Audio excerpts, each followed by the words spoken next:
Hi dears, welcome back to my channel. അപ്പോൾ ഞാൻ ഇന്ന് വന്നിരിക്കുന്നത് വളരെ പെട്ടെന്ന് തയ്യാറാക്കാൻ പറ്റുന്ന ഒരു പഴംപൊരീൻ്റെ റെസിപ്പി ആയിട്ടാണ്. അപ്പോൾ നമുക്കിത് എങ്ങനെയാണ് ഉണ്ടാക്കണമെന്ന് നോക്കിയാലോ. അതിനുവേണ്ടി നമുക്ക് മാവ് തയ്യാറാക്കണം. അതിലേക്ക് നമുക്ക് മൈദമാവ് ഇട്ട് കൊടുക്കാം. അതിലേക്ക് കുറച്ച് അരിപ്പൊടിയും കൂടി ഇട്ട് കൊടുക്കാം.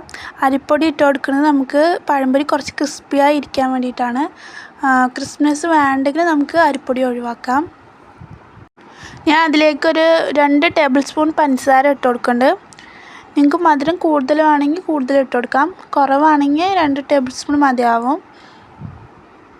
അതിലേക്ക് കുറച്ച് മഞ്ഞൾപ്പൊടിയും കൂടി ഇട്ട് കൊടുക്കുന്നുണ്ട്.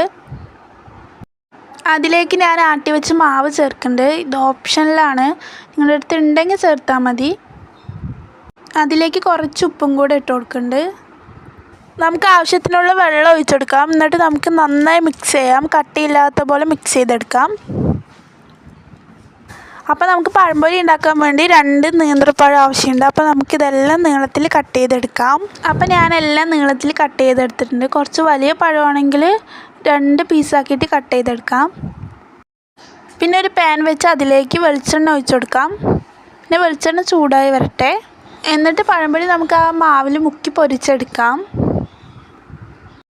ബാക്കിയുള്ള എല്ലാ പഴവും ഇതേപോലെ നമുക്ക് മുക്കി പൊരിച്ചെടുക്കാം. അപ്പോൾ പഴംപൊരി വെന്ത് വന്നിട്ടുണ്ട്. ഇനി നമുക്ക് വേറൊരു പാത്രത്തിലേക്ക് മാറ്റാം.